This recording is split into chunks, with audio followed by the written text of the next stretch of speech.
शुभ संध्या छात्रों। होली के इस पावन अवसर पर होली की आप सभी को हार्दिक शुभकामनाएं।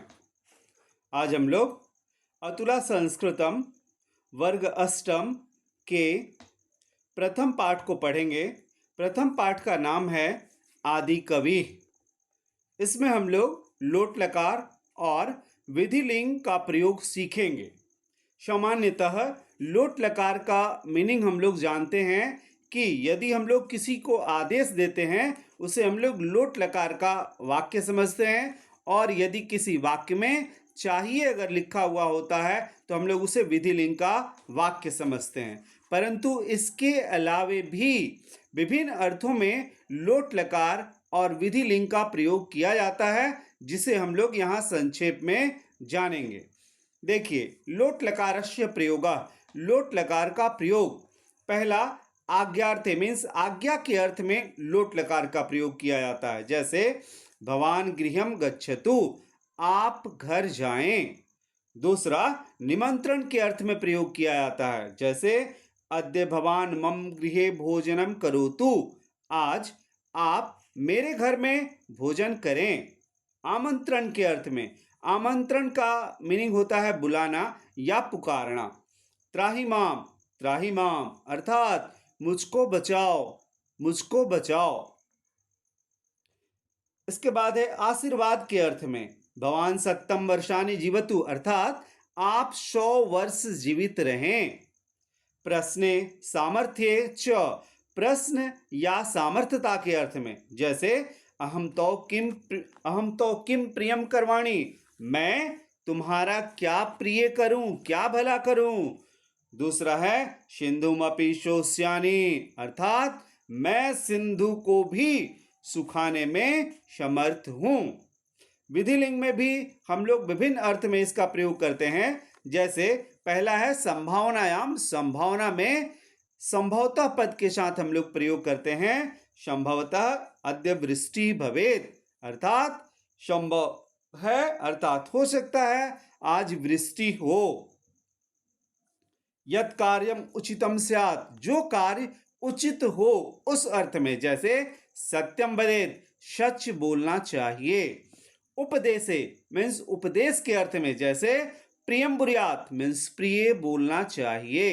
इच्छार्थे, इच्छा के अर्थ में। जैसे भवान शीघ्रम निरोगो भवेत्, आप शीघ्र ही निरोग हो जाएं। प्रवृत्ति परम वाक्य विधि के अर्थ में। जैसे निर्दोषम न दंडेत अर्थात निर्दोष को दंड नहीं देना चाहिए। अब हम लोग पाठ जब पढ़ेंगे तो विभिन्न अर्थों का लोट लकार और विधिलिंग के विभिन्न अर्थों का प्रयोग हम लोग जानेंगे। गुरु और शिष्य में वार्तालाप के माध्यम से इस कहानी को पूर्ण किया गया है। सबसे पहले गुरु बोलते हैं, प्रिया छात्रा, हे प्रिय छात्रों, भवन्तः जानन्ति संस्कृत वाङ्मयस्य आदि कवि कः आसीत्। हे प्रिय छात्रों, क्या आप सभी जानते हैं संस्कृत वाङ्मय यानी संस्कृत साहित्य के आदि कवि कौन थे? नरेश बोला, हाँ श्रीमन महर्षि वाल्मीकि आसीत्।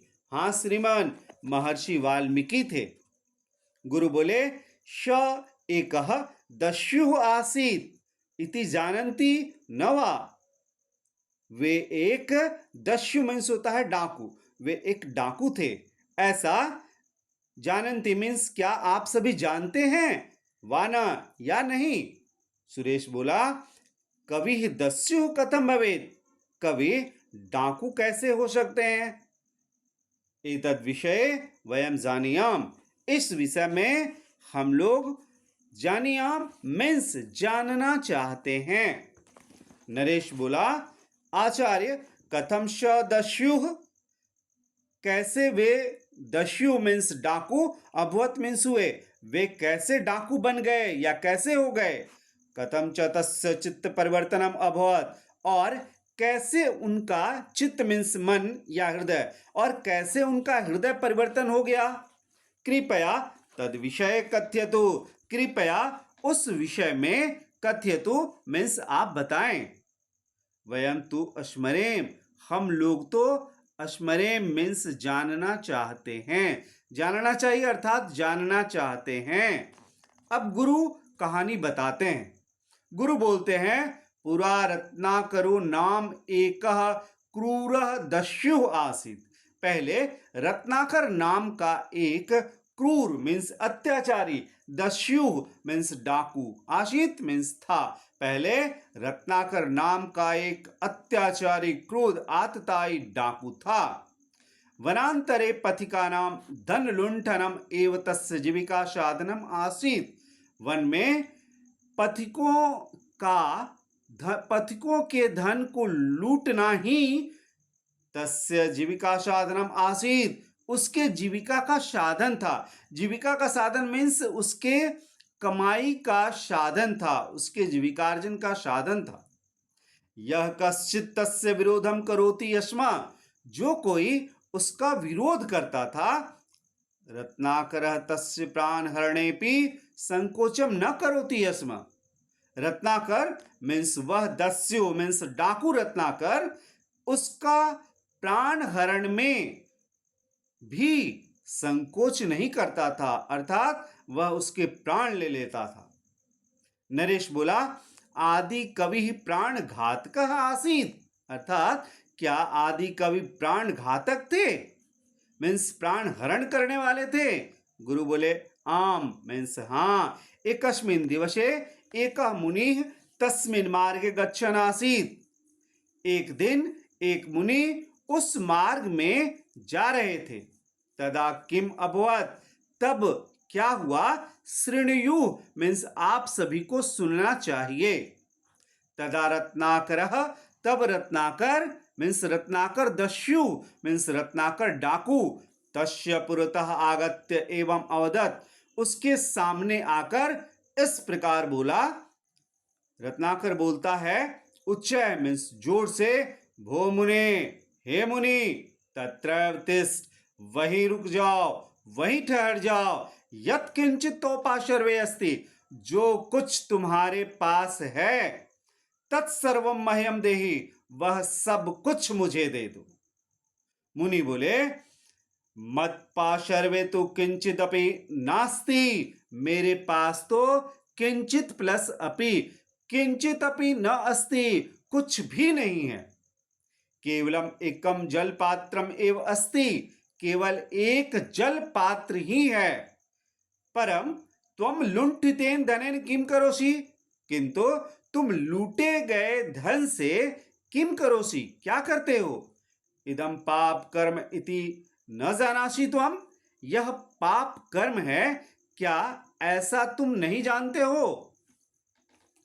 रत्नाकर बोला, लुंठितेन धनेन परिवारस्य पोषण रूपम महत् कार्यम करोमि, मैं लूटे हुए धन से परिवार के पोषण रूप को अर्थात परिवार का पालन पोषण का महान कार्य करता हूं। तब मुनि बोले, तर्हि परिवार जनाः अपि तो पाप कर्मणि सहभागिनः स्युः, तो परिवार के लोग भी तुम्हारे पाप कर्म में सहभागी होने चाहिए। रत्नाकर बोला, अवश्यमेव ते अपि मम पापे सहभागिनः भवेयुः, अवश्य ही उन सभी को भी मेरे पाप में सहभागी होना चाहिए। मुनि बोले, तर्हि त्वं शीघ्रं गृहं गच्छ, तो तुम शीघ्र ही घर जाओ। एतत् विषये तान पृष्ट्वा आगच्छ, और इस विषय में उनको पूछकर मीन्स अपने परिवार के सदस्यों को पूछकर, आगच्छ मीन्स आओ। फिर रत्नाकर बोलता है, अस्तु ठीक है, तान पृष्ट्वा गच्छामि, तो पूछकर आता हूं। तावत् अस्मिन् वृक्षे रज्ज्वा त्वां बद्ध्वा गच्छामि, तो इस वृक्ष में रज्ज्वा मीन्स रस्सी से तुमको बांधकर, गच्छामि मीन्स मैं जा रहा हूं। च मुनिम वृक्षे बद्ध्वा गृहं गच्छति, वह मीन्स रत्नाकर अर्थात दस्यु, वह रत्नाकर दस्यु रत्नाकर डाकू मुनि को वृक्ष में बांधकर गृहं गच्छति, घर चला जाता है। गृहे कुटुंबिनः उपविष्टाः सन्ति। घर में कुटुंबी लोग जो थे वे बैठे हुए हैं। हे स्वजना, रत्नाकर बोलता है, हे स्वजना, हे परिवार के सदस्यगण, हे परिवार के सदस्यगण, अहम पाप कर्मणा भवताम पोषणम करोमि। मैं पाप कर्म से आप सभी का भरण पोषण करता हूं। मम पापे भवन्तः अपि सहभागिनः स्युः। मेरे पाप में आप सभी भी या आप सभी को भी सहभागी होना चाहिए। पिता बोलते हैं, पुत्र, कथम वयम तो पाप कर्मणि सहभागिनः भवेम। हे पुत्र, क्यों हम लोग तुम्हारे पाप के कर्म में सहभागी हुए? जनः स्वपापस्य फलम स्वयं भुंक्ते। व्यक्ति अपने पाप के फल को स्वयं भोगता है। फिर माता अर्थात रत्नाकर की माता बोलती हैं, वयम किम जानियाम। हम लोग क्या जाने? त्वम किम करोसि, तुम क्या करते हो? केन वा प्रकारेण धनोपार्जनम करोसि, या किस प्रकार से धनोपार्जन करते हो? पापात् धनोपार्जनम कुर्याः इति अहम न उपादिशम। पाप कर्म से अर्थात पाप से धनार्जन करना चाहिए, ऐसा मैंने उपदेश नहीं दिया है। फिर रत्नाकर बोलते हैं, कोपि नास्ति मम पाप फलस्य सहभागी जनः मम पत्नी संतत्यश्च एवं एह ब्रूयुः। हाँ, कोई भी मेरे पाप के फल का सहभागी नहीं है, अर्थात कोई भी व्यक्ति मेरे पाप के फल का सहभागी नहीं है। मेरे पत्नी और मेरे बच्चे भी इसी प्रकार ही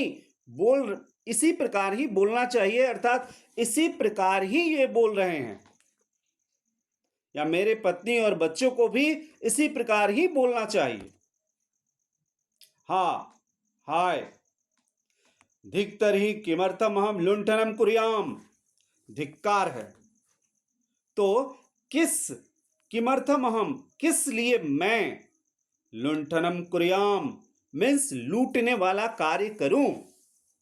शह मुनि सत्यमेव कथयत, उस मुनि ने सत्य ही कहा था। अहम कदापि पाप वृत्तिम न करिष्यामि। मैं पाप के कर्म को कभी नहीं करूंगा, अर्थात मैं कभी पापाचरण नहीं करूंगा। मुनिवरम उपगच्छामि, मैं मुनि के पास जा रहा हूं। उपगम्य विषन्नः भूत्वा स मुनेः चरणयोः अपतत। पास जाकर अर्थात मुनि के पास जाकर दुखित होकर वे मुनि के चरणों में अपतत मीन्स गिर गए। और मुनि बोले, उसके उपरांत मुनि बोले, वत्स पुत्र, आत्मज्ञानेन दीप्तः त्वम ईदृशम पाप कर्म कदापि मा कुरु। हे वत्स, हे पुत्र, आत्मज्ञान से प्रज्वलित प्रकाशित तुम ऐसे पाप कर्म को कभी मत करो। स्वजनानाम उत्तरेण शोक मग्नस्य तो हृदयम अश्रु जलैः निर्मलम अभवत्। अपने परिवार के सदस्यों के उत्तर से शोक में डूबे हुए तुम्हारा हृदय या शोक में डूबा हुआ तुम्हारा हृदय अश्रु रूपी जलों से निर्मल हो गया है। अब रत्नाकर बोलते हैं, अंजलिम बद्ध्वा, दोनों हाथों को जोड़कर, हे मुनिवर, भवान एव मम नेत्रम उन्मीलितवान, आपने ही मेरे नेत्र को खोल दिया है, अर्थात आपने ही मेरी अज्ञानता को नष्ट कर दिया है। अधुना अहम किम करवाणी, इस समय मैं क्या करूं? तब मुनि बोलते हैं, त्वम सर्वम लुंठन कर्म त्यक्त्वा भगवत स्मरणम कुरु। हे दस्यु मीन्स हे रत्नाकर, तुम सभी प्रकार के लुंठन कर्म को त्याग कर मीन्स लूटने वाले कर्म को त्याग कर भगवान का स्मरण करो। गुरु बोले। इसके उपरांत गुरु फिर बोलते हैं अंत में अपने शिष्यों को, एवं मुनि रत्नाकर यो संवादम उक्त्वा, इस प्रकार मुनि और रत्नाकर के संवाद को बोलने के उपरांत बोलते हैं, मुने उपदेशेन राम राम इति जपन सह दस्यु महर्षि वाल्मीकि अभवत्। मुनि के उपदेश से राम राम ऐसा जपते हुए वह सदस्यु, वह डाकू महर्षि वाल्मीकि अभवत्। वह डाकू महर्षि वाल्मीकि हो गया।